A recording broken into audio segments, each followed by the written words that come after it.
Abigail, a woman who tirelessly supported her family hoping for love and recognition, discovers her mother's plan to disinherit her and give their home to her freeloading sibling. The bitter irony, Abigail secretly bought that house years ago to save them. When they try to evict her, Abigail, broken but resolute, reclaims her property and severs all ties, embarking on a journey of self-discovery and true happiness. The rain had turned the city into a blurred watercolor of gray and charcoal by the time he stepped off the bus. It was a cold, penetrating dampness that seemed to seep through the seams of my coat, settling into the marrow of my bones. My feet subbed in a rhythmic toe staccato, a physical reminder of the 14-hour shift he had just concluded at the firm. He wasn't a partner, nor was he an associate. He was the head of logistics, the woman who made sure things happened so others could take the credit. It was a role he played to perfection, both in the glass tower-bound town and here, on this quiet, tree-lined street where the hydrangeas bloomed with deceptive cheerfulness. He walked up the driveway, noticing immediately that the motion sensor light he had installed 2 weeks ago was dark. Dead bulb, or had someone switched it off at the breaker again because the flickering was annoying? He sighed, the sound lost in the drumming of rain against the asphalt. Fumbling for my keys, he felt the familiar weight of dread settle in my stomach. For most people, home was a sanctuary, a place to decompress. For me, crossing this threshold was simply clocking into my second job, the unpaid, unappreciated tenure of being the eldest daughter. The heavy oak door swung open with a groan he had been meaning to reel away for months. Inside, the house was warm, smelling of roasted garlic and rosemary. It was a comforting scent, theoretically, but to me, it smelled like Amelia had paid for but hadn't been invited to eat. "Is that you, Abby?" My mother's voice drifted from the living room, not so much a greeting as an inquiry into the disturbance of her evening peace. "Yes, Mom, it's me," he called back, hanging my dripping coat on the rack. He lined my boots up precisely parallel to the wall. Order. He needed order. If he couldn't control the affection in this house, he could at least control the mood in the foyer. He walked into the living room. My mother, Eleanor, was draped across the floor chaise lounge, a glass of Chardonnay balanced precariously on the armrest. The television flickered with the mute drama of a period romance, casting blue light across her face. She looked elegant, timelessly preserved by a life devoid of hard labor or preservation he financed. "You're late," she sighed, not looking away from the screen. Julian was starving. We couldn't wait. He was working. "Mom, end of quarter, you're always working," she countered, taking a sip of the wine. "It makes you look haggard, darling. You should try that cucumber creamy bath. It's on the counter." He put it on my tab.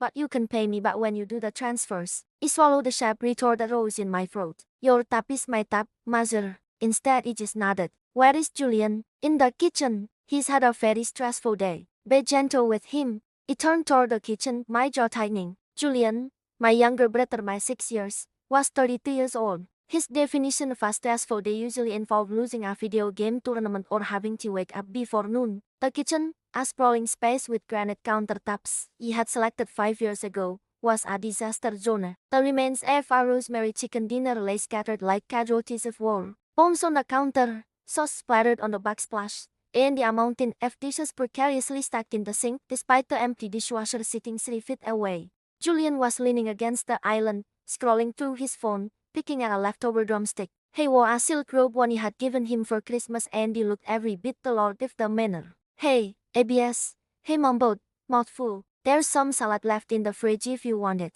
But don't touch the tiramisu. I'm saving that for later." He looked at the mess. Then he looked at him. "Julian, could you not have put the plates in the dishwasher? I've been on my feet since 6 this morning." He rolled his eyes, a gesture so practiced it seemed involuntary. "God, you just walked in the door and you're already nagging." He was going to get to it. "You need to let the food settle. Digestion is important, Abigail. Stress causes ulcers." "And what exactly is stressing you, Julian?" he asked, moving to the sink. He turned on the hot water, the steam rising to fog my glasses. He started scrubbing a pan, the abrasive sponge scratching against the ceramic. This was my life, scrubbing the grime of other people's existences. "The market," he sighed vaguely, waving his drumstick. "I'm working on a concept, a startup. It's delicate work, networking. Actually, that reminds me." He straightened up, wiping his grease-stained fingers on the linen napkin, my linen napkin. He walked over and he leaned against the counter next to me, invading my personal space with the scent of expensive cologne and the roasted meat. "You need a favor," he sighed. He didn't stop scrubbing. "He paid the credit card bill yesterday, Julian, and the car insurance. No more, not bills. This is an investment. There's this seminar in exclusivity, high-ticket closers. If we get in, meet the guys who run the crypto exchanges. It's a golden ticket, ABS. But the entry fee is stiff. How stiff? 2,000. Stop scrubbing. The water ran over my hands, scalding hot, but I barely felt it. I turned to look at him. His face was open, expectant, devoid of shame. He genuinely believed he was entitled to this. He believed the money appeared because the universe owed it to him. Julian, I sighed, my voice low and trembling with fatigue. I don't have a spare $2,000 for a seminar. The roof needs patching before winter. The property taxes are due next month. Oh, come on, he scoffed, pushing off a counter. You make plenty. Mom says you're just hoarding it because you don't have a social life. What else are you going to spend it on? Cash? I spend it on this house, I snapped, the volume of my voice rising. I spend it on the food you're eating. I spend it on the electricity that powers your gaming rig. Mom, Julian shouted, turning toward the living room. Mom, Abigail is doing the thing again. A moment later, Eleanor appeared in the doorway, wine glass still in hand. She looked at me with a mixture of disappointment and exhaustion, as if my reluctance to bankrupt myself was a personal failing of her parenting. Abigail, really? She sighed. Must we have a scene? My migraine is just fading. He wants $2,000 for a scam seminar. Mom, I sighed, gesturing to Julian with a soapy hand. I told him the roof needs fixing. Eleanor walked over to Julian, patting his cheek affectionately. He's trying to build a future, Abigail. You can't expect him to find his way if we don't support him. He's not like you. He's creative. He needs a different path. I'm creative enough to keep us out of foreclosure, he muttered, turning back to the sink. That is uncalled for, Eleanor sighed, her voice dropping to an icy register. We are a family. We help each other. When your father left, God rest his soul, he made me promise we would stick together. You are the eldest. It is your duty to ensure your brother has a chance. The manipulation was a masterclass. She invoked a dead father who had actually left us with nothing but debt that he had cleared. She invoked duty. She invoked the sacred bond of family, a bond that seemed to function like a one-way valve, siphoning everything from me and depositing it into Julian's pockets. It's 2,000, Mom, he whispered, closing my eyes. Think of it as an investment in the family estate, Eleanor sighed, looking round the kitchen. Eventually, when I'm gone, this house will be all you two have. You need to make sure Julian is stable by then. The irony tasted like copper in my mouth. The family estate. They talked about this house as if it were an ancestral manor passed down through generations. They had conveniently overwritten the memory of 10 years ago. The foreclosure notices, the eviction warnings taped to the door. The shame. They didn't know, or perhaps they chose to forcefully ignore that he had and just handled the bills. He had bought the house. The deed was in my name. The mortgage was in my name. He had purchased it from the bank before the auction to save them the humiliation of moving. He allowed them to believe it was still mother's house, that he was just the dutiful daughter paying rent. He thought it would preserve their dignity. Instead, it had preserved their entitlement. He was the landlord of my own purgatory. Fine, he sighed, toward feeling like a surrender. I'll transfer it in the morning. Tonight, actually, Julian interjected quickly. Registration closes at midnight. He dried my hands on a towel, staring at the granite. He could refuse. He could scream. He could tell them to get out. But the fear was always the ancient, childish fear that if he stopped providing, he would cease to exist to them entirely. If he wasn't the provider, what was he? He wasn't the beloved son. He wasn't the cherished matriarch. He was the pillar. Invisible, essential, and he only noticed if he cracked. Fine, he repeated. Tonight? Thanks. ABS, Julian sighed, his mood instantly lifting. He grabbed the rest of the chicken drumstick. You're a lifesaver. Seriously, this is going to be the one. He can feel it. He breezed out of the kitchen, whistling. Eleanor lingered for a moment, finishing her wine. You're a good sister, Abigail, she sighed, though her eyes were already drifting back to the living room. You just need to smile more. You look so severe when you talk about money. It's unbecoming. She patted my arm a light, fleeting touch and then she was gone, leaving me alone with the dirty dishes and the humming refrigerator. He stood there for a long time, the silence of the kitchen wrapping around me. He pulled my phone from my pocket, opened my banking app, and initiated the transfer. Processing. Sent. The balance dropped. My savings for a vacation he would never take, for a car that didn't break down, for a life that was solely mine, it all diminished, bit by digital bit. He resumed scrubbing the lasagna pan. The cheese was baked on, stubborn and hardened, clinging to the surface with a tenacity almost admired. I scraped at it with my fingernail, chipping it away. Why do we do this? The question wasn't no. It was a rhythmic chant that accompanied every paycheck, every sacrifice. He did it because he wanted them to see me. He wanted that moment where Eleanor would look at me,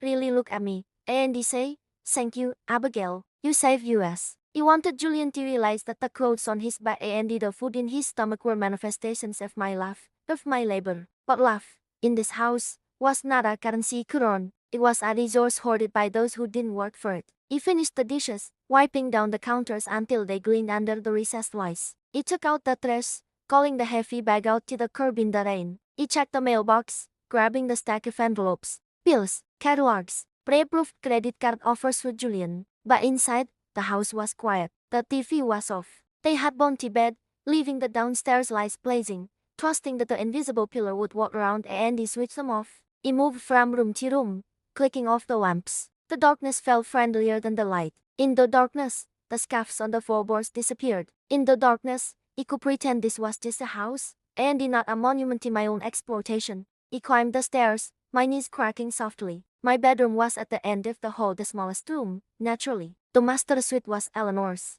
The large guest room was Julian's, because he needed a space for his creative process. He took the room that used to be the sewing room. It fit a bed and a dresser, and it was enough. He closed the door and he leaned against it, exhaling a breath he felt he had been holding since he walked in the front door. He didn't turn on the light. He walked to the window and he looked out at the street below. The rain was coming down harder now, washing the world clean. He looked at the reflection of the room in the glass. A single bed, a neat stack of books, a woman in a business suit that was starting to fray at the cuffs. He owned the roof over their heads, he owned the floor beneath their feet. And yet, he felt like a ghost haunting my own property. He placed my hand against the cold glass. "One day," he whispered to the empty room, "one day it will be enough." But as he stripped off my work clothes and he crawled into the cold sheets, the sinking feeling in my gut told me the truth he refused to acknowledge: it would never be enough. The hole in the bucket was infinite, and he was running out of water.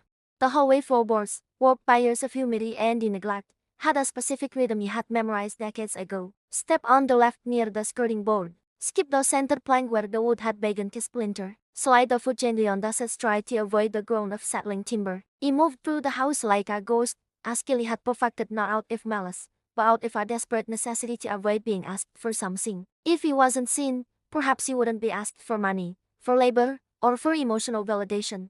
It was a Tuesday afternoon, a time he was usually sequestered in my office across town, buried under spreadsheets and the quarterly projections. But a migraine attack bolt of lightning behind my left eye had driven me home early. The house was silent when he entered, or so he thought. The heavy velvet drapes in the foyer were drawn, casting the space in a sepia-toned gloom that smelled faintly of lavender potpourri and the underlying, metallic scent of old plumbing. He set my purse down on the entryway table, the marble coat against my fingertips. He intended to creep upstairs, swallow 2 painkillers, and he collapsed into the dark oblivion of my bedroom. But as he reached the foot of the stairs, a voice drifted from the sunroom at the back of the house. It was my mother, her tone laced with that peculiar, sugary vibration she reserves only for my younger brother, Elias. "Don't worry about the car payments, darling. We can shuffle the utility bill this month. Isn't Abigail already paid the electric, so we have some wiggle room?" He froze. My hand covered over the banister, the polished wood slick under my palm.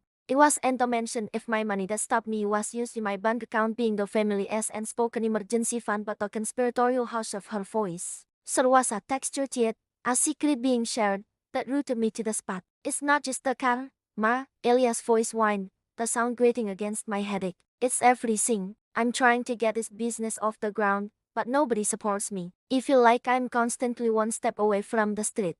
I closed my eyes, fighting the urge to scoff. Elias's business was a rotating carousel of half-baked schemes, cryptocurrency mining in the basement, drop shipping to electronics, and now, he believed, something to do with flipping vintage sneakers. He was 28 years old, able-bodied, and entirely subsidized by the checks he deposited into the joint account every first of the month. You know, Major soothed. He could picture her leaning forward in her floral armchair, reaching out to pat his knee, her face a mask of indulgent martyrdom. "The world is so hard on sensitive souls like you, Elias. But I've been thinking about the future, about when I'm not here to manage things." "Don't talk like that," Elias sighed, though his voice lacked conviction. He sounded more interested in the solution than sad about the hypothetical problem. "We have to be realistic," she continued, her voice dropping lower, forcing me to lean slightly toward the open corridor to hear. "I went to see Mr. Henderson last week, the solicitor." My breath caught in my throat. Mr. Henderson was an old family friend, a man who had managed my father's meager estate before he passed. "Why?" Elias asked. I heard the clink of a teacup against a saucer. "The update my woe," Mother sighed. The words hung in the stagnant air of the hallway, heavy and final. "You need to make sure you are taken care of, Elias." "Abigail." "Well, Abigail is different." "Different how?" "She's hard, Elias. She's like her father's sister, cold, capable, obsessed with work. She has her career. She has her savings. She doesn't need me, and she certainly doesn't need help surviving. She's a survivor by nature. But you need a foundation." The characterization stung, a physical slap to the chest. Core, he was the one who sat by her hospital bed for 3 weeks when she had pneumonia. He was the one who paid for the new roofs when the leaks threatened to destroy the upstairs bedrooms. He was capable because he had no more choice. If he stopped rowing, the entire family boat would sink. "So what did you do?" Elias asked, the wine replaced by a sharp, hungry S. "I'm leaving the house to you," Major stated. "The deed, talent, everything, is the only asset of real value we have left. If you leave it to both of you, she might force you to sell it to take her share. And then where would you be?" "No more. It needs to be yours. 100%. The silence that followed was deafening. My heart hammered against my ribs, a frantic but trapped in a cage. The floor beneath me felt suddenly insubstantial, as if the physical world was dissolving under the weight of the betrayal. It wasn't just a favoritism. It wasn't just the cruelty of ensuring you received nothing after giving everything. It was the sheer, blinding ignorance of it. "The whole house?" Elias asked, his voice nearly trembling with glee. "Really, Ma? It's the least I can do," she sighed, the sound of a martyr accepting her crown. "I want you to have security. I'm going to sign the amendment next week. Once it's filed, this house will be your inheritance. You can live here forever, or sell it and use the money to finally launch your dreams properly. It's worth a fortune now, you know. The market in this neighborhood has exploded." I stepped back, my heel catching on the edge of the runner rug. I grabbed the wall to steady myself, the rough plaster digging into my skin. A laugh bubbled up in my throat, a hysterical, ascetic thing that I barely managed to swallow. They were discussing the disposal of the house like two thieves dividing loot they hadn't yet stolen. They didn't know. God, the absolute crushing irony. They didn't know. My mind flashed back 5 years. The foreclosure notices had been coming in pink envelopes that Major hid in the pantry, tucked behind the cans of expired soup. He had found them by accident. The bank was weeks away from auctioning the property. Major had been hysterical, weeping about how she would die if she lost the family home, how the stress would kill her. He didn't have to tell her that her mismanagement had caused it. He didn't lecture. He acted. He went to the bank. He drained my 401,000. He liquidated the small portfolio he had started building for a life of my own. He bought the house outright from the bank before he hit the auction block, satisfying the debt. But he had done it quietly. He told Major he had handled the arrears and he worked out a deal with the bank. In her mind, she thought he had simply paid the back taxes and he resumed the mortgage payments on her behalf. She never asked for details. She never asked to see the paperwork. She just cried, "Thank Jesus, not me," and he went back to her life. She didn't know that the deed sitting in the safe deposit box at First National didn't have her name on it anymore. It had mine, Abigail Vance. "What about Abby?" Elias asked, though it sounded like a formality. "Won't she be pissed?" "She'll be hurt, initially," Major admitted, her voice waving the concern away like a gnat. "But she's strong. She'll understand that you needed it more. Besides, she's practically a stranger in this house anyway, always locked in that room or away at work. She treats this place like a hotel. It is only right that the person who makes it a home gets to keep it." A hotel. A hotel. He looked around the hallway. He looked at the ground molding he had paid a contractor to restore last summer. He looked at the expensive, energy-efficient windows he had installed to keep her warm in the winter. Every inch of this structure was maintained by my labor, my sacrifice, my silent endurance. And to her, he was a guest, a transient resource to be mined until depletion. "You're the best, Ma," Elias sighed. "I promise, when the sneaker business takes off, I'm going to buy you a villa in Italy." "I know you will, my angel." The nausea returned, rolling in my stomach like a pint of black water. I couldn't listen to another word. I couldn't stand there and hear them divvy up my property, stripping me of my birthright and my investment in the same breath, justifying it with my strength. My strength was their excuse for abuse. My competence was their permission to neglect me. I turned around, moving with exaggerated care. He didn't go upstairs. He couldn't bear the thought of being trapped on the second floor if they came out of the sunroom. Instead, he retreated to the small study of a kitchen, my office, as they called it, though it was really just a converted pantry where he paid their bills. He closed the door softly, the click of the latch sounding like a gunshot in the quiet house. He moved to the filing cabinet in the corner, my hands trembling violently. He needed to see it. He needed to touch the paper to make sure he hadn't hallucinated the last 5 years. He unlocked the bottom drawer and he pulled out the thick, manila folder labeled House Legal. He opened it on the desk. So it was the transfer of deed, the settlement statement, the title insurance policy, all dated 5 years ago, all signed, notarized, and recorded with the county clerk, grantee, Abigail Vance. He ran my fingers over my name. The paper was cool and smooth. They were planning to disinherit me from a house he already owned. Next week, Mother intended to walk into a lawyer's office and sign a piece of paper that meant absolutely nothing. She was going to bequeath a phantom asset to a phantom son. The shock began to recede, replaced by a cold, hard clarity that settled in the pit of my stomach. It was a sensation entirely new to me. For years, my primary emotion regarding my family had been a desperate, aching hope that if it just gave enough, did enough, was enough, they would finally see me. He had wanted their love so badly he had mortgaged my own future to buy it. But standing set in the dim light of the study, listening to the muffled laughter of the two people he loved most in the world conspiring to leave me homeless, that hope died. It didn't flicker out. It was extinguished, sudden and absolute, as if someone had poured water on a campfire. He looked at the document again. You can't give him what isn't yours, he whispered to the empty room. The realization brought a strange, terrifying power. He held all the cards. He had held them for years, but he had been playing with my hand face up, begging them to let me win. Now, he turned the cards around. He heard footsteps in the hall, the heavy, shuffling gait of my mother, followed by the lighter, bouncier step of Elias. I'm just saying, we should look at painting the exterior, Elias was saying. Maybe a slate gray, something modern. Whatever you want, dear. It's going to be yours, Mother replied. They passed the study door without pausing. They didn't know he was Sir. They didn't know the walls had ears. And they certainly didn't know the walls belonged to the listener. He sat down in the creaking office chair, the file open before me. The headache was still, sir, pausing behind my eye, but the crushing weight on my chest had lifted slightly. He wasn't just a victim anymore. He was the owner. He wouldn't say anything. Not yet. Let them go to the lawyer. Let them def the wall. Let them bask in the smug satisfaction of their plan. He would wait. He would let them play their game until the moment they tried to make their move.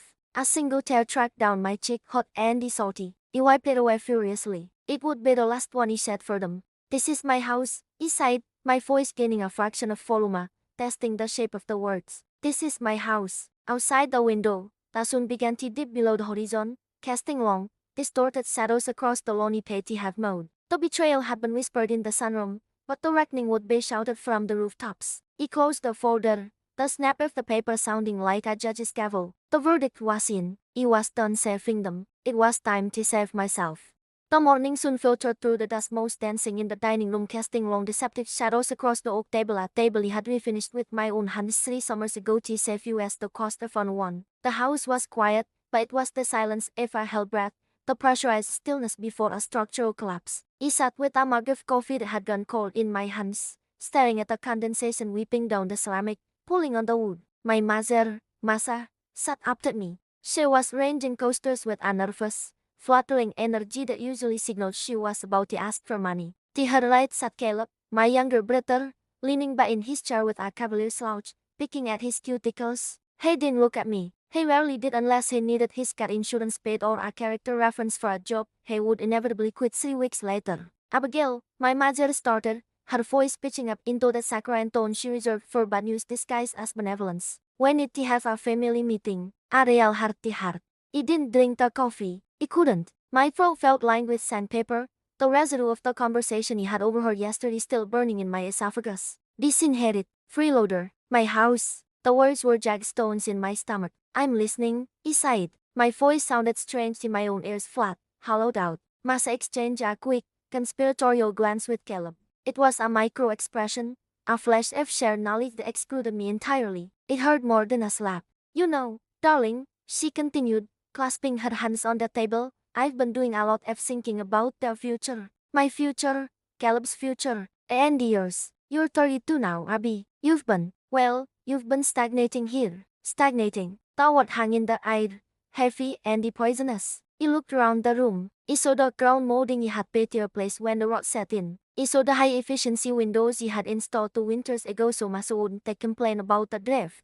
He saw the very walls that sheltered the walls that would have been foreclosed upon 5 years ago if not for the signature he had quietly placed on a bent document absorbing a debt that wasn't mine to save a pride that wasn't mine. Stagnating, he repeated, testing the weight of the lie. Is that what you call it? Don't get defensive. Abby, Caleb chimed in, finally looking up. His eyes were glassy, bored. Mom's just saying it's weird. You're a grown woman living with your mother. It's not healthy. For anyone. The irony was so sharp it almost drew blood.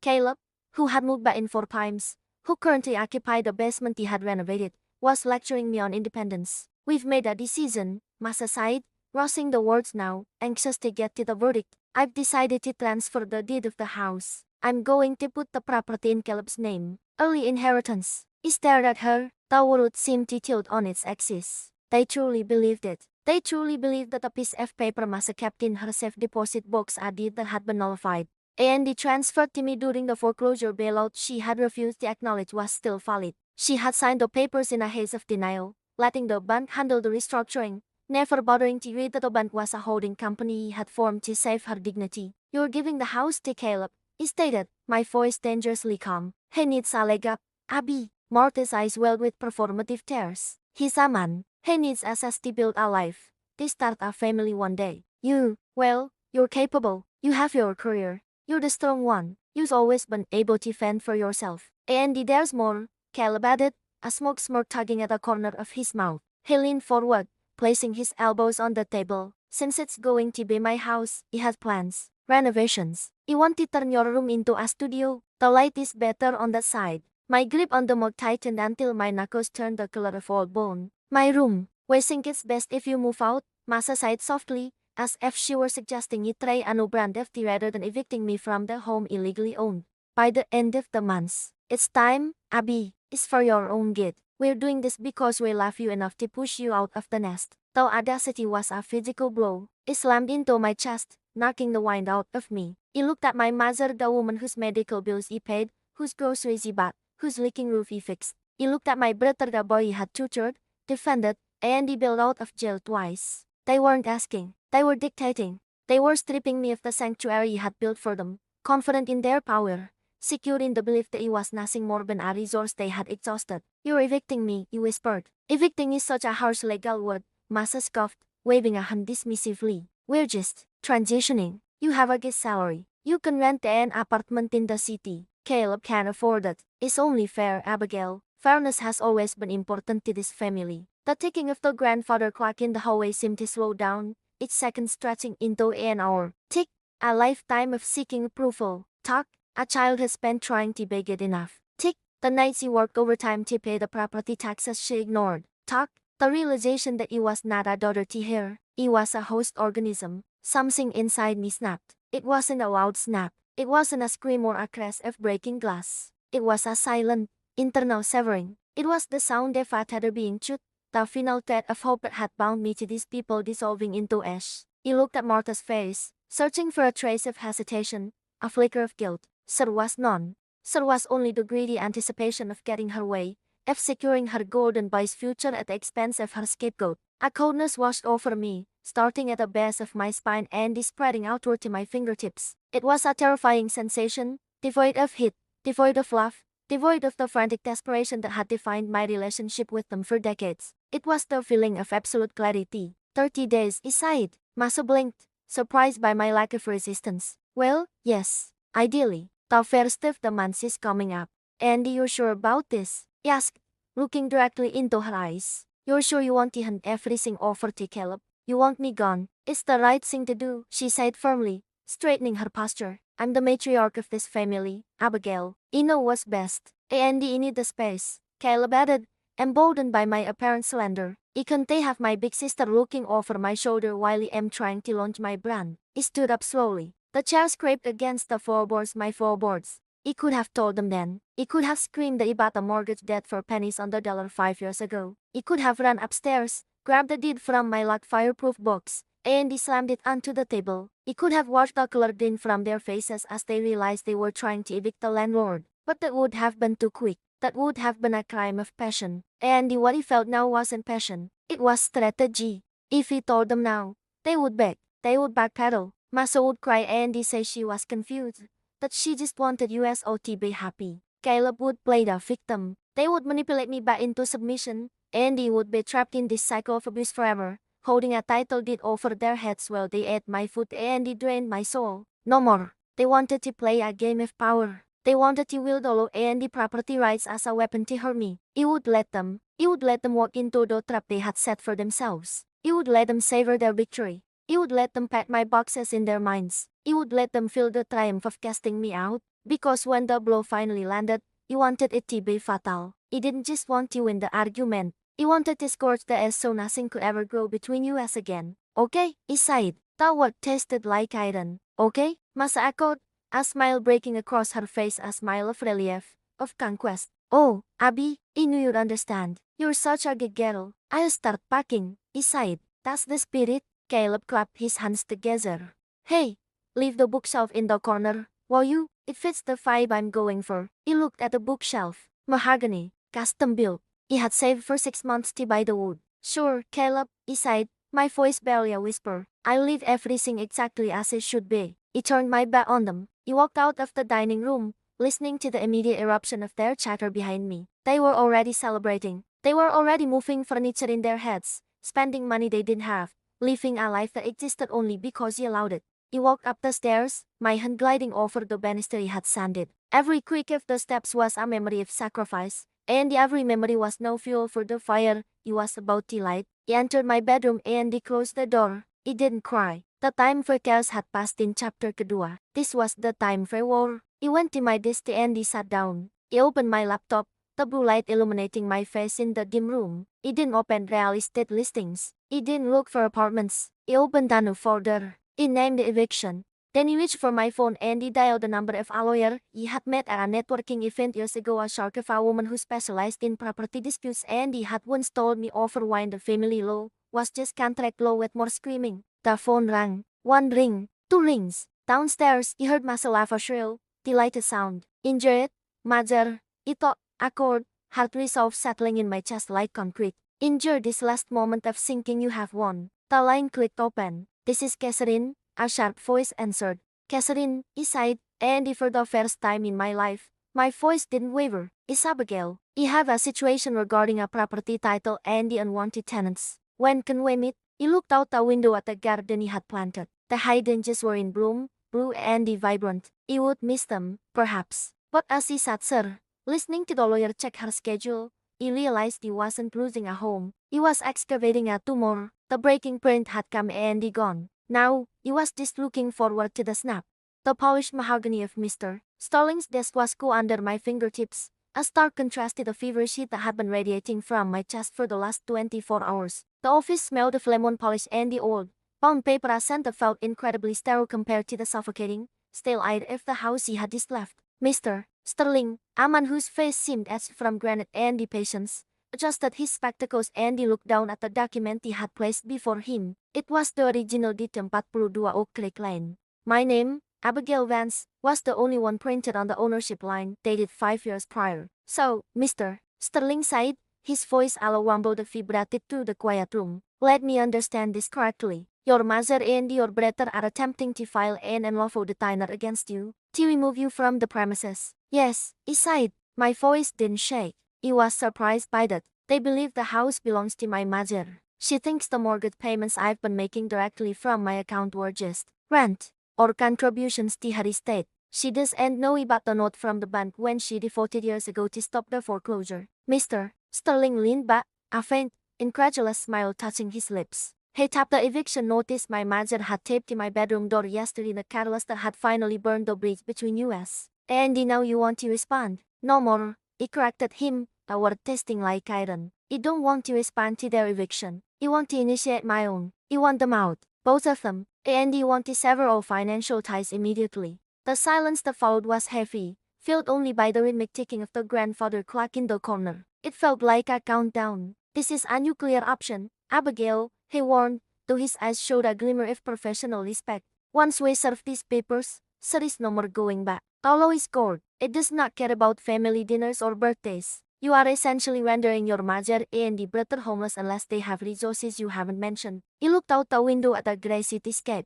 They have resources. They have the money I've given them for a decade, which they squandered. They have healthy bodies they refuse to use for work. What they don't have anymore is me. It turned back to him, drafted. 30 days notice. Standard eviction for non-payment of rent since they've never paid a dime and the unauthorized tenancy. Signing the retainer agreement felt like signing a death certificate for the person who used to be. The dutiful daughter, the doormat, the endless well of forgiveness. She died the moment the ink dried on the page. Sitting in my car outside the law firm, the engine idling, I pulled out my phone. The screen was bright, intrusive in the dim cabin. The rain had started to fall, drumming a chaotic rhythm on the roof, sealing me inside a still bubble. Step 2. I opened my banking app. The numbers on the screen were just pixels, but they represented chains he had worn willingly. So was the recurring transfer for the utility bills cancelled. The auto pay for my modest credit card, which he had been paying off to keep her credit score from tanking, cancelled.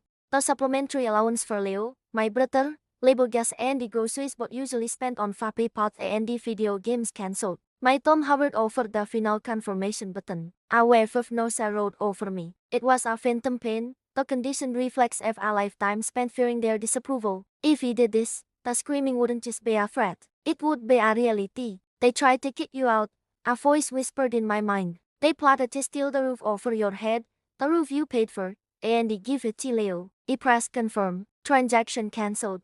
Transfer stopped. Card frozen. I drove home in a trance. The physical world seemed sharper, the red tail lights of the cars ahead of me bleeding into the wet asphalt. I was driving toward a hurricane, but for the first time, I wasn't trying to board up the windows. It was the storm. When he pulled into the driveway, the house looked the same as always, the peeling bay paint, the overgrown azalea bush Leo promised it him 3 months ago, the porch light flickering. But it felt different. It was no more longer a cage. It was property. My property. He unlocked the front door and he was immediately hit by the wall of sound. The television was playing a game show, and the smell of burnt garlic and the stale cigarette smoke clung to the curtains. Leo was sprawled on the couch, his legs kicked up on the coffee table he had bought. My mother was in the kitchen, aggressively clattering pans. Well, look who decided to show up.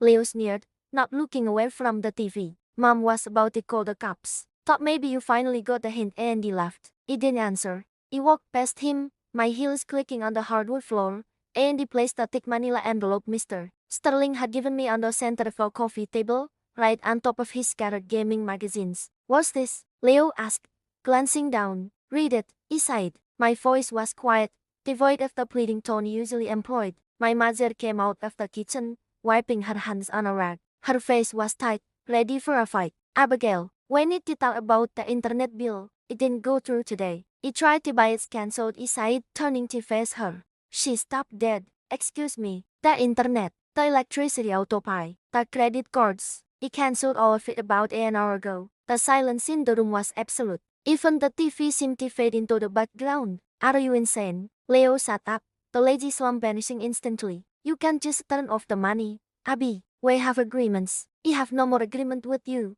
Leo, I had an agreement with myself to keep you both afloat because he loved you, but the ended when you decided to evict me. My mother's face flushed a deep, mottled red. She stepped forward, her finger raising to point at me, the same gesture she had used to scold me since he was 5. How dare you? This is my house. You have every right to decide who lives here. If you were going to be vindictive because we asked you to leave so your brother could have a start in life, open the envelope, Mother interrupted. She glared at me, her chest heaving, then snatched the envelope from the table. She ripped it open, pulling out the legal documents. Iwari, her eyes scanned the header. Notice to vacate. Property owner, Abigail Vance. She froze. She blinked, then read it again. She looked up at me, her expression shifting from anger to genuine confusion, then to a dawning, horrific realization. What is this forgery? She whispered. It's not a forgery, I sighed, leaning against the door frame, crossing my arms. 5 years ago, the bank was 3 days away from auctioning this house on the courthouse steps. You didn't tell me until the last minute. He didn't pay your arrears, Mother. He bought our debt. He foreclosed on the bank's note and he took the title. He owned this house. Every beam, every floorboard, every patch of peeling paint is mine. Push it, Leo shouted, jumping to his feet. He snatched the papers from her hand. She's lying, Mom. She's just trying to scare you. Call the county clerk, he said calmly. Call the lawyer listed on the letterhead. It's done. My mother collapsed onto the arm of the sofa, looking suddenly frail. It was a look that would have shattered my heart a week ago. Now, he analyzed it coldly. Was it shock, or was it the realization that her power over me had evaporated? You stole my house, she gasped, playing the victim with practiced ease. I raised you, I sacrificed everything for you, and you stole my home from under me. I saved you. My voice finally rose, cracking the confetti. I saved you.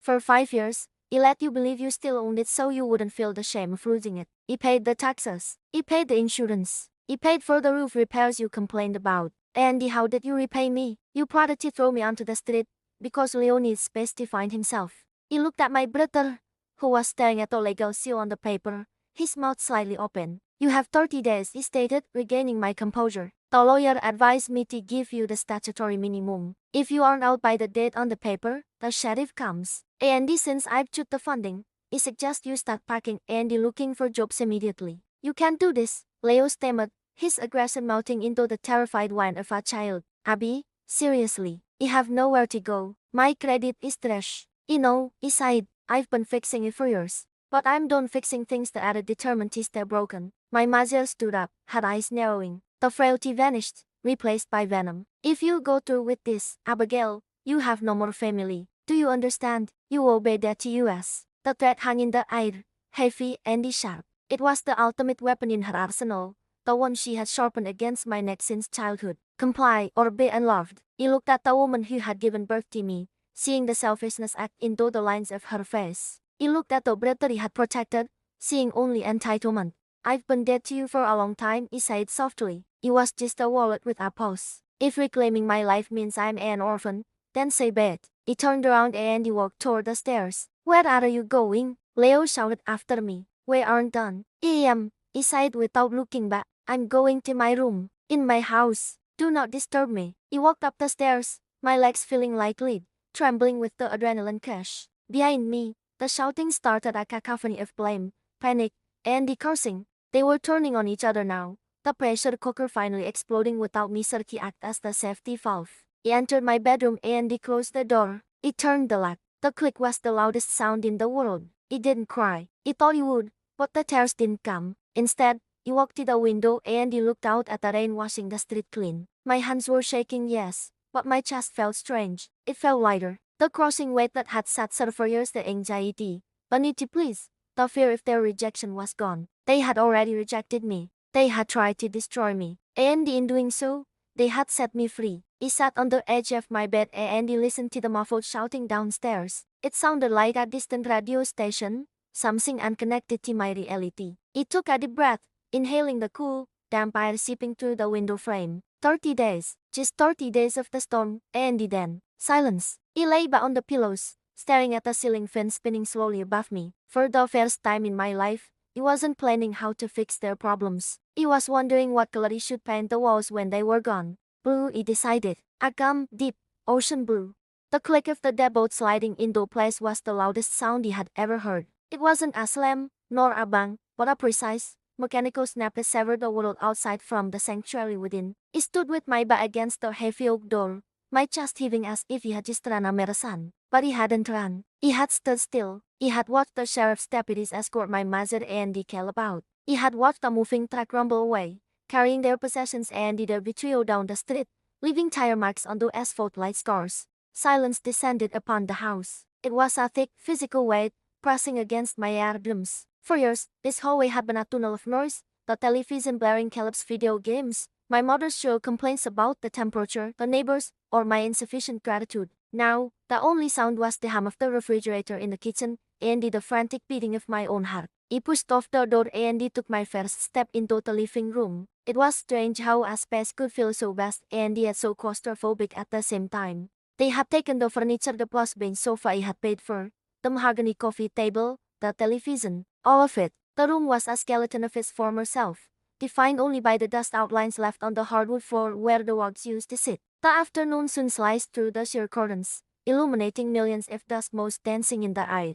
They swirled in the turbulence of my movement, chaotic and free. It's mine, he whispered. My voice cracked, sounding rusty and foreign in the emptiness. It's actually mine. He walked to the center of the room and he turned in a slow circle. The walls, painted a suffocating shade of exile meant to appease my mother's conservative taste, were scuffed. Near the baseboards, he saw the dead smudge where Caleb used to kick off his boots. Too lazy to bend down and untie them. A jagged scratch marred the plaster near the window, a remnant of a tantrum he'd thrown 3 Christmases ago. My phone buzzed in my pocket, shattering the reverence of the moment. He pulled it out, half expecting a barrage of text messages from them threats. Guilt trips, please. But the screen displayed the name Richard Henderson. S. He took a deep breath and he slid the icon to answer. Hello, Richard, Abigail. His voice was gravelly and calm, a stark contrast to the hysteria of the last few weeks. He just received confirmation from the sheriff's office. The eviction has been executed. The locks changed an hour ago. He sighed, wandering toward the kitchen. The locksmith arrived the moment the truck pulled away. Good, excellent. He could hear the rustle of papers on his end. The restraining order is active as of noon today. If they show up, you don't open the door. You don't engage. You call the police. Do you understand? He understand, he sighed, running a finger along the granite countertop. It was sticky. Spilled soda, likely. Richard, is it really over? There was a pause. A moment of human connection bridging the professional distance. Legally, yes. The title is clear. The occupants are removed. The house is yours, Abigail, as it has been for years. The hard part of paperwork part is done. The rest is up to you. Thank you, he breathed, for everything. He knew he wasn't the easiest client when he was wavering. You were a client protecting her hat. He sighed gently. Enjoy your home, miss. Thanks. The line went dead. He set the phone on the counter and he looked at the sticky residue on my finger. A surge of revulsion twisted in my gut, not at the mess itself, but at the sheer disrespect it represented. They knew they were leaving. They knew this was my property. And yet, they couldn't be bothered to wipe a counter. No more. He sighed aloud, my voice stronger this time. He went to the utility closet. It was empty, of course. My mother had taken the vacuum, the broom, even the half-used bottle of window cleaner. The pettiness of it almost made me laugh. It was a scorching, hysterical bubble of laughter that rose in my throat. They had stripped the house of utility, thinking it would cripple me. They didn't realize he was ready to scrap this place with my bare hands if he had to. He grabbed my keys and he drove to the nearest hardware store. The drive felt surreal. The world was moving as normal patchy traffic lights changed. Pedestrians walked dogs. Clouds drifted while my internal universe had shifted on its axis. Inside the store, the smell of sawdust and chewed lumber hit me like a drug. It was the scent of construction, of potential. He didn't just buy cleaning supplies. He bought an arsenal. Bleach, industrial degreaser, heavy-duty trash bags, scouring pads, and the mop. Then he wandered into the paint aisle. For 10 years, he had lived in a world of beige and gray. Neutral, my mother had insisted. Resale value, she had argued, even though she had no more intention of selling. He stood before a wall of colored chips, dazzled by the spectrum. Can he help you find something? He turned to see an older man in a green apron, his name tag reading Earl. He had kind eyes and the sawdust in his eyebrows. In it, he paused, looking back at the wall. My eyes landed on a deep, rich teal, the color of the ocean during a storm. Then, a warm butter yellow. In it to cover up a lot of gray. Earl smiled, the corners of his eyes crinkling. Renovating, reclaiming, he corrected, then felt a flush of heat in my cheeks. You mean, yes, painting the whole downstairs. Well, reclaiming is good, too. He sighed, handing me a color pen. Take your time. Paint is personal. It changes how the light hits the room, changes how you feel when you wake up, how you feel when you wake up. He hadn't thought about it. He usually woke up with a knot of anxiety, listening for the sounds of an argument brewing downstairs. I'll take the teal, he sighed impulsively, pointing to the chip, Aegean depths, and the yellow. Morning soon, bold choices, or nodded approvingly. Let's get you mixed up. Returning to the house with gallons of paint and the bags of supplies felt like bringing ammunition to a siege, but this was a siege of restoration. It started in the kitchen. It didn't just clean, it exorcised. He poured bleach into the bucket until the fumes stung my eyes. He scrubbed the granite until my reflection was sharp and terrified in the black stone. He scoured the floorboards, digging my fingernails into the grooves to remove the grime of years of neglect. As the sun began to set, casting long, broad purple shadows across the empty rooms, he made my way upstairs. He stood before the door to what had been Caleb's room. A piece of masking tape still stuck to the door frame, a remnant of a poster he'd ripped down. He pushed the door open. The smell of stale body spray and the unwashed laundry lingered, a ghostly olfactory imprint. The carpet was stained with dead circles, but the room was empty. The bed he had refused to make, the desk he had never used for work gone. He walked to the window and he threw it open. The cool evening air rushed in, smelling of rain and the asphalt, chasing away the stale scent of entitlement. Get out, he whispered to the empty room. You don't live here anymore. He moved to the master bedroom, my mother's room. This was harder. He hesitated on the threshold. Even now, with the house legally mine, the conditioning of 3 decades held me back. This was the forbidden zone, the place where he was summoned to be scolded, where he brought trays of tea when she claimed a migraine to avoid confrontation. He stepped inside. The indentation of her heavy armor was still visible in the carpet pile. The floor wallpaper, which he had always hated, seemed to sneer at me. He walked to the closet. She had taken everything, her clothes, her shoes, her endless boxes of trinkets. But in the back, on the top shelf, something remained. He dragged the step stool over and he climbed up. It was a cardboard box, taped shut, shoved into the deepest corner where the shadows were thickest. He pulled it down. It was heavy, dust coating my fingertips. He sat on the floor, my legs crossed, and he ripped the tape. Inside were books, not her romance novels, but my books. He pulled out a worn copy of the bell jar, a sketchbook with a cracked spine, a collection of poetry he had bought in college. My breath hitched. Years ago, he had come home from university to find my bookshelf empty. My mother had told me she donated them. They're just clutter, Abigail. You need to focus on your accounting, not this depressing nonsense. She hadn't donated them. She had hidden them. She had kept them, perhaps to control me, perhaps to strip away the parts of my identity she couldn't understand or manipulate. He opened the sketchbook. The pages were yellowed, but the charcoal drawings were intact. Some were sketches of the campus library, portraits of friends he had lost touch with, and the abstract throes of emotion he had felt at 21. He traced the lines of a drawing of a bird with a broken wing. He remembered drawing this the day she called me to say my father had left. Tears, hot and sudden, pricked my eyes. He wasn't crying for the loss of them. He was crying for the Abigail who had believed they were gone. He was crying for the woman who had accepted that her passions were clutter. He found you, he whispered to the boot. He stood up, clutching the sketchbook to my chest like a shield. He carried the box downstairs, away from the lingering scent of her perfume, and he set it on the clean kitchen island. The house was dark now. He hadn't turned on the lights. He liked the darkness. It felt like a blank canvas. He went to the living room and he pried the lid off the Canavidian depths. The smell of fresh paint was sharp and clean, overpowering the bleach. He didn't bother with drop cloths. The floor needed refinishing anyway. He dipped the brush into the thick, teal liquid. The first stroke against the beige wall felt like an act of violence and an act of love. The dark color swallowed the neutral tone instantly. He painted with a fervor that frightened me. Up and down. Broad, sweeping strokes. He was erasing the backdrop of my misery. My arm itched. My shoulders burned. But he didn't stop. He painted by the light of the street lamps filtering through the window. He painted until the wall was a dark, brooding sea, no more longer a big prison. Exhaustion finally overtook me around midnight. He sat on the floor, my back against the newly painted wall. He didn't care if it stained my shirt, and he looked round the shadowy room. My stomach growled, a fatal sound in the quiet house. He realized he hadn't eaten since breakfast. He pulled out my phone and he ordered a pizza. When the delivery driver arrived, he opened the door without fear. There was no more one behind me to criticize my choice of food, no more one to demand he pay for theirs too. He sat on the living room floor, the pizza box open on my lap, the sketchbook beside me. He took a bite. It was greasy and salty and perfect. For the first time in my life, the house didn't feel like a burden. It didn't feel like a bargaining chip or a battleground. He looked at the teal wall, shimmering slightly while it dried. He picked up a piece of charcoal from my recovered box, turned to a fresh, blank page in the sketchbook, and he began to draw. He didn't draw the past. He didn't draw the empty rooms. He drew the window. He drew the light pouring in. He drew the chaotic dance of the dust motes, turning them into tiny stars. The silence of the house settled around me, but it was no more longer heavy. It was a soft, wrapping blanket. It was the sound of peace. And in that silence, for the first time in years, I could finally hear myself sing. What now? The inner voice asked. He looked at the half-painted wall, the pizza box, and the charcoal stained on my fingers. Anything, he answered. Absolutely anything.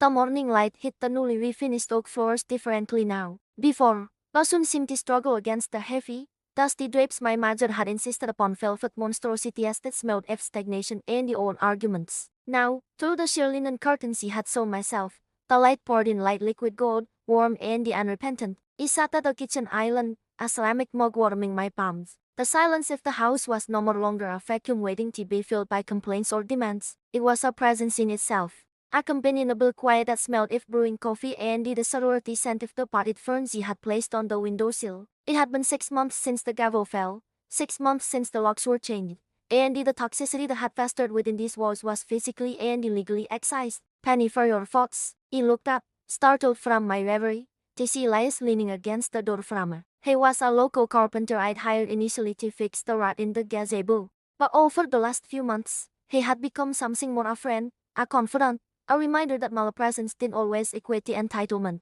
Just admiring the light, he sighed, offering a small smile. It feels ours, mine. Elias walked over, the heavy boots he wore making a rhythmic thud against the floor, a sound that used to make me flinch when it was my brother stomping through the hall. But Elias moved with a respectful weight. He poured himself a cup of coffee from the pot, the steam rising between us. You've done good work here, Abigail, he sighed, gesturing to the open plan living area. We had knocked down the wall that separated the kitchen from the den, a wall my mother claimed was necessary for propriety but was actually just another way to isolate me while he cooked for them. The house can finally breathe. I think I'm finally breathing too, he admitted, tracing the rim of my mug. For years, he thought this house was the anchor holding me down. He didn't realize until he reclaimed it that it was actually the raft. He just had to throw the dead weight overboard. Elias chuckled, a low, rumbling sound. Dead weight, that's a polite way to put it. I have my moments of diplomacy. It is. Are you ready for tonight? He asked, leaning his hip against the counter. The gallery opening isn't a small feat. Most people take years to build a collection like that. You did it in what, 5 months? He had a lot of pent-up energy. He sighed, standing up and moving toward the French doors that led to the garden, and the 30 years of repressed creativity screaming to get out. He pushed the doors open. The autumn air was crisp, carrying the scent of burning leaves and the dampers. My garden, once a neglected patch of weeds my brother refused to mow and my mother refused to pay a landscaper for, was now a riot of late-blooming dahlias and the asters. He walked out onto the deck, the wood cool beneath my bare feet. He remembered the night he bought this house. He remembered the terror, the secret toil, the desperate hope that he was securing a safety net for a family that would never appreciate it. Now, the safety net was just for me. The guest house at the back of the property, formerly a storage dump for my brother's discarded hobbies, was now my studio. I spent hours there, sometimes forgetting to eat, losing myself in the smell of turpentine and the oil paint. The canvases were chaotic at first,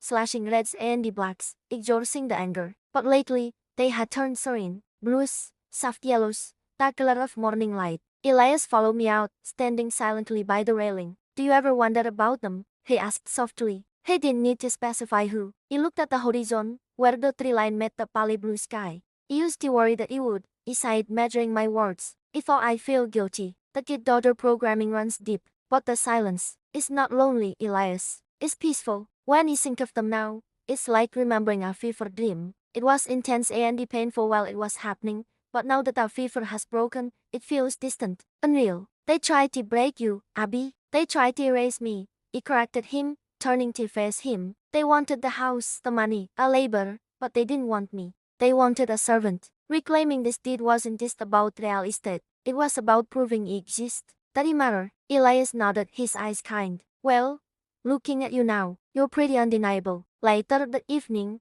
the house was transformed. Soft jazz played from the vintage turntable he had restored, drifting through the rooms filled with the chatter of people who actually wanted to be there. This wasn't a family obligation dinner. It was a celebration. He had invited the neighborhood book club I'd finally joined, the legal team that had fought for me who were now just friends, and the local artists they met at the community center. He stood by the fireplace, wearing a dress of deep emerald green, a color my mother had always told me made me look sallow. He caught my reflection in the hallway mirror. It didn't look sallow. It looked vibrant. It looked alive.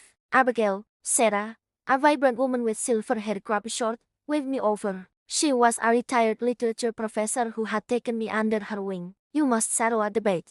Julian here thinks the symbolism in your painting the fractured foundation is about societal collapse. I told him he's sinking too macro. It's personal, isn't it? He walked over to the small group gathered near the mantel, holding a glass of sparkling water. You're both right, in a way, he sighed, feeling a confidence that was still new, like a pair of shoes he was breaking in. It's about the collapse of our microcosm. Our family is a society in miniature. When the foundation is built on lies and the exploitation, it doesn't matter how pretty the curtains are. Eventually, the cracks show. Julian, A younger man with pen-stained cuticles nodded thoughtfully. It's the light in the corner of the canvas that gets me, he sighed. The rest is so dark, chaotic. But that one beam of light is relentless. That's the exit, he sighed softly. That's the realization that you don't have to go down with the ship. Sarah placed a warm hand on my arm. Anyway, I'm so glad you swam to shore, my dear. The warmth of her touch was a stark contrast to the cold, claw-like grip my mother used to have when she wanted to emphasize a criticism.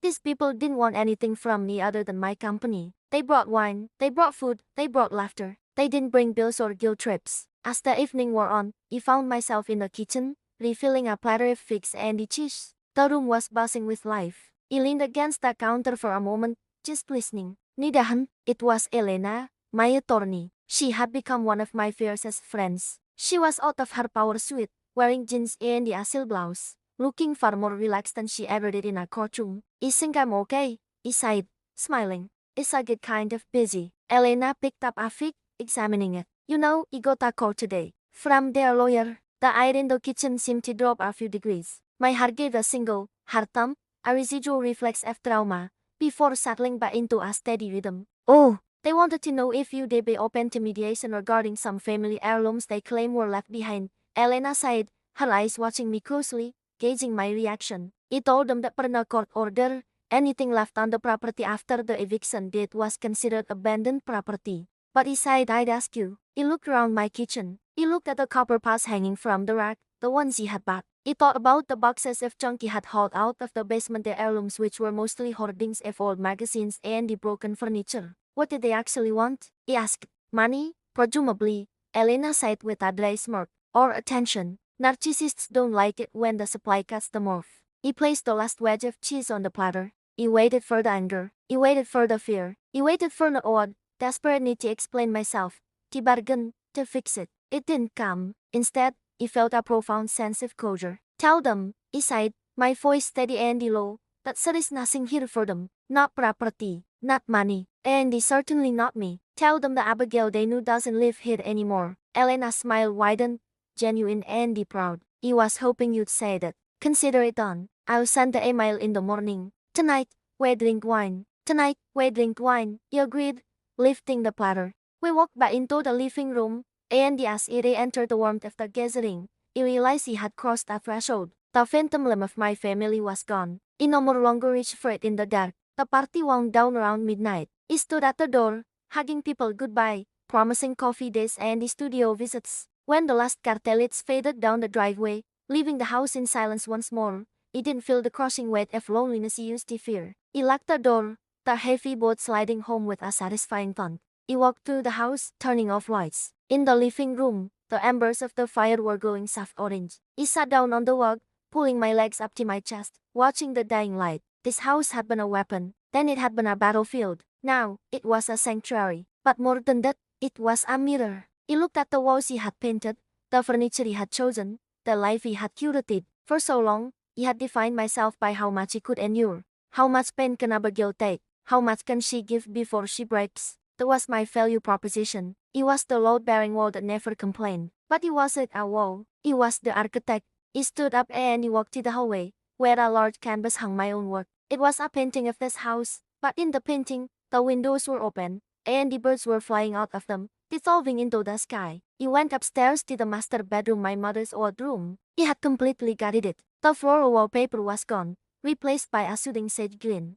The heavy, their furniture was replaced with light oak and the bamboo. It smelled of lavender and the clean linen. He walked to the window and he looked out over the property. The moonlight walked along in silver. He could see the roof of my studio, the place where he created things solely for the joy of creation. He pressed my hand against the cool glass. He made it, he whispered to the reflection in the window. The woman staring back at me looked younger, despite the months of stress. Her shoulders were down, her eyes were clear. He realized then that the tragedy wasn't that he had lost my family. The tragedy would have been if he had kept them and he lost myself. He turned away from the window, leaving the night outside. He climbed into the bed that was mine, in the house that was mine, with a life that was finally, irrevocably mine. He closed my eyes, and for the first time in as long as he could remember, he didn't dream of running. He didn't dream of falling. He slept the deep, dreamless sleep of the free.